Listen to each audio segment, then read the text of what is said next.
Welcome to plant diet recipes viewers and friends. இன்றைக்கி நம்ம பார்க்க போகிறது வந்து அவரைக்காய் பொரியல் தான் பார்க்க போகிறோம்.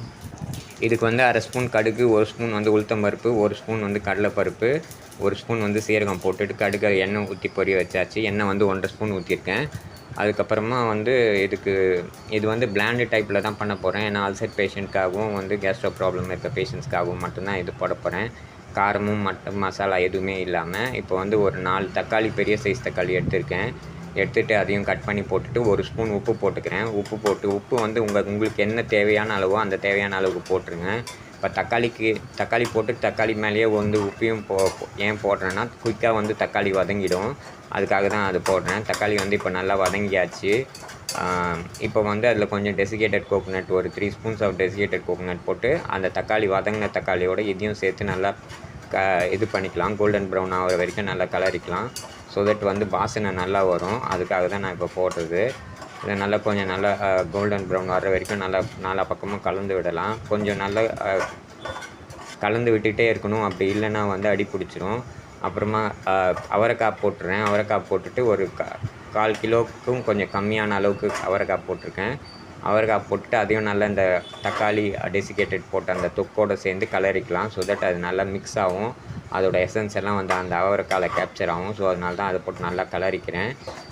கொஞ்சம் மீடியம் ஃப்ளேமில் வச்சு நல்லா கலரிக்கிங்க. கலரும் போது அந்த அவரைக்காய் வந்து நல்லா வதங்கி வரும்போது கலரும் சேஞ்ச் ஆகும். அப்போயே தெரிஞ்சுக்கலாம் நீங்கள் வந்து இது வந்து நம்ம குக்கரில் ஸ்டீம் வைக்கிறதுக்கு ரெடி ஆகுதுன்ட்டு.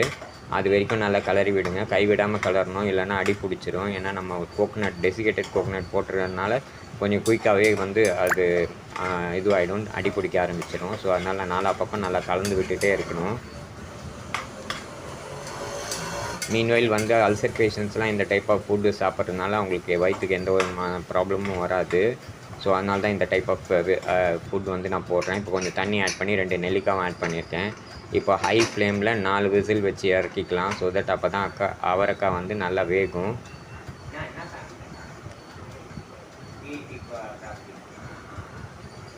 அல்சர் பேஷண்ட்டுக்கெலாம் ஒரே மாதிரி டயட்டு சாப்பிடாம இது மாதிரி கொஞ்சம் டிஃப்ரெண்ட்டாக ட்ரை பண்ணி சாப்பிட்ணுன்றதுக்காக தான் இந்த வீடியோஸ் நான் போஸ்ட் பண்ணுறேன். ஸோ இதை பார்த்து நீங்களும் அல்சர் இருக்க பேஷண்ட்ஸுக்கு உங்கள் ரிலேட்டிவில் ஃப்ரெண்ட்ஸ்க்கு யாருக்காவது இருந்தாங்கன்னா அவங்களுக்கு இந்த வீடியோ ஃபார்வர்ட் பண்ணுங்கள்.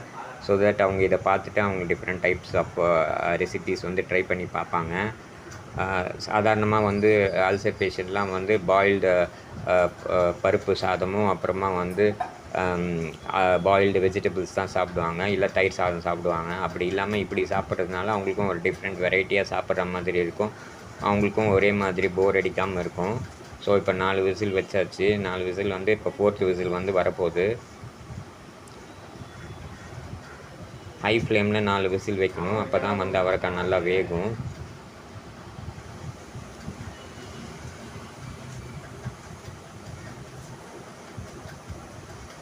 நான் போடுற வீடியோஸ் எல்லாமே பக்கா பிளாண்ட் டயட் தான். இதில் எந்த விதமான காரமும் இல்லை வந்து மசாலாவும் நான் ஆட் பண்ணுறதில்ல. இப்போ 4வது விசிலும் வந்துருச்சு. இப்போ வந்து ஃப்ளேம் ஆஃப் பண்ணிடலாம். ஃப்ளேம் ஆஃப் பண்ணிவிட்டு கொஞ்சம் ஸ்டீம் ஓடட்டும்னு வெயிட் பண்ணலாம். வெயிட் பண்ணிவிட்டு குக்கர் ஓப்பன் பண்ணிங்கன்னா இப்படி தான் இருக்கும். இதில் வந்து நான் ஒரு 3 ஸ்பூன் அரோட்டி மாவு ஆட் பண்ணியிருக்கேன். ஏன்னா அரோட்டி மாவு வயிற்றுக்கு ரொம்ப நல்லது. ஸோ அதனால் அரோட்டி மாவு போட்டுட்டு கொஞ்சம் நல்லா கலரி விடணும், இல்லைனா அது வந்து கட்டி ஆகிடும். ஸோ அதனால் நல்லா அது நாலா பக்கம் ஸ்ப்ரெட் ஆகிற மாதிரி நல்லா கலந்து விட்டுடுங்க. அது கட்டி ஆகாத அளவுக்கு நல்லா கலந்து விடணும். கலந்து விட்டுட்டு அதுக்கப்புறமா வந்து மூடி போட்டு நம்ம வந்து குக்கரில் இன்னொரு விசில் வைக்கக்கூடாது. அது மூடி திறந்து வச்ச மாதிரியே தான் நம்ம கொதிக்க வைக்கணும். அப்போ தான் சுண்டும். மீன்வைல் வந்து உப்பு வந்து உங்களுக்கு தேவையான அளவுக்கு போட்டுட்டு இதை நல்லா நம்ம கலந்து விட்டுட்டே இருக்கணும். ஏன்னா அப்போ தான் வந்து அந்த ரொட்டி மாவு எல்லா பக்கமும் நல்லா க்ளீனாக வந்து கலந்துடும். மீன்வைல் என்னோடய சேனலை எல்லாருமே சப்ஸ்கிரைப் பண்ணுங்கள், லைக் பண்ணுங்கள், ஷேர் பண்ணுங்கள், கமெண்ட் பண்ணுங்கள். உங்களோட கமெண்ட்ஸ் தான் மோட்டிவேஷனாக இருக்கும்.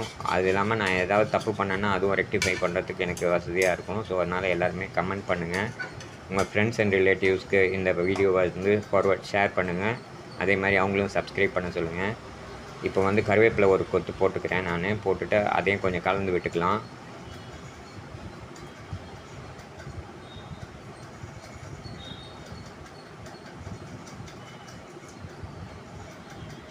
ஒரே மாதிரி ஃபுட்டு சாப்பிடாம இந்த மாதிரி டிஃப்ரெண்ட் டைப்ஸ் ஆஃப் ஃபுட்டு வந்து ட்ரை பண்ணி பார்த்தா அந்த அல்சர் பேஷண்ட்க்கோ இல்லை வயிறு ப்ராப்ளம் இருக்க பேஷண்ட் அவங்களுக்கும் கொஞ்சம் இதுவாக இருக்கும், ஆசையாக இருக்கும் சாப்பிட்ணும் போல். இல்லை ஒரே மாதிரி சாப்பாடு சாப்பிட்டாங்கன்னா அவங்களுக்கு போர் அடிக்கும். ஸோ அதனால தான் டிஃப்ரெண்ட் டைப்பாக எப்படிலாம் டிஃப்ரெண்ட் டைப்பாக சமைக்கணும், ரெசிபிஸ் போடணும்னு யோசித்து தான் நான் பண்ணுறேன். ஸோ எல்லாருமே கொஞ்சம் பார்த்துட்டு சப்போர்ட் பண்ணுங்கள். இப்போ கருவேப்பிலையை நல்லா கலந்து விடுறேன். கலந்து விட்டாச்சு. இப்போ வந்து நம்ம வந்து மறுபடியும் வந்து லோ ஃப்ளேமில் வைக்கணும். இது லோ ஃப்ளேமில் வச்சுட்டு நீங்கள் கொதிக்க வச்சிங்கன்னா லோ ஃப்ளேமில் வச்சு தான் குக் பண்ணணும் இப்போது, இல்லைனா வந்து தீஞ்சு அடி பிடிச்சிரும். ஏன்னா வந்து நம்ம அரோட்டி மாவு போட்டிருக்கறனால.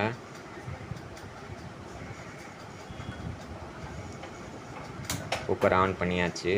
தண்ணி வதங்குற வரைக்கும் நம்ம வந்து குக்கரை வந்து நம்ம அப்படியே இது பண்ணணும், கலந்து விட்டு.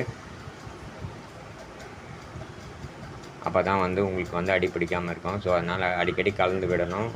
இல்லைன்னா குக்கர் அப்படியே ஹேண்டில் மட்டும் பிடிச்சிட்டு அப்படியே லைட்டாக ஷேக் பண்ணி விட்டிங்கன்னா கூட போதும். இப்போ வந்து வதங்க ஆரம்பிக்குது, தண்ணி வந்து சுண்ட ஆரம்பிக்குது.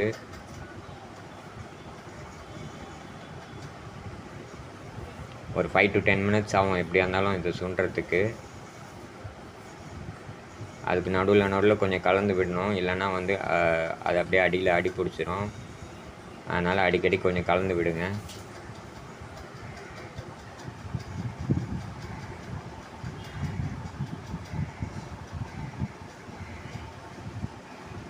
நல்லா பாயில் ஆக ஆரம்பிச்சிடுச்சு. கொஞ்சம் ஜூம் பண்ணி காட்டுறேன் பாருங்கள், இப்படி தான் இருக்கும். நல்லா பாயில் ஆக ஆரம்பிச்சிடுச்சு. தண்ணி சுண்டுற வரைக்கும் நம்ம வந்து கொஞ்சம் அப்படியே குக்கரில் போட்டே நம்ம அந்த தண்ணி சுண்ட வைக்கலாம். இப்படி லைட்டாக கலந்து விட்டிங்கன்னா அடி பிடிக்காமல் இருக்கும்.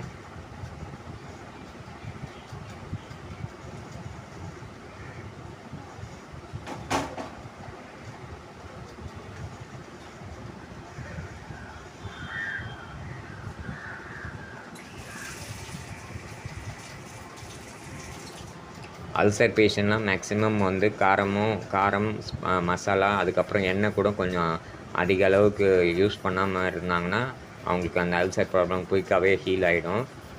மீன்வேல் இந்த பொரியல், கூட்டு இதுக்கெல்லாம் வந்து தேங்காய் எண்ணெய் யூஸ் பண்ணிங்கன்னா ரொம்ப வாசனையாக இருக்கும், நல்லா டேஸ்டியாக இருக்கும்.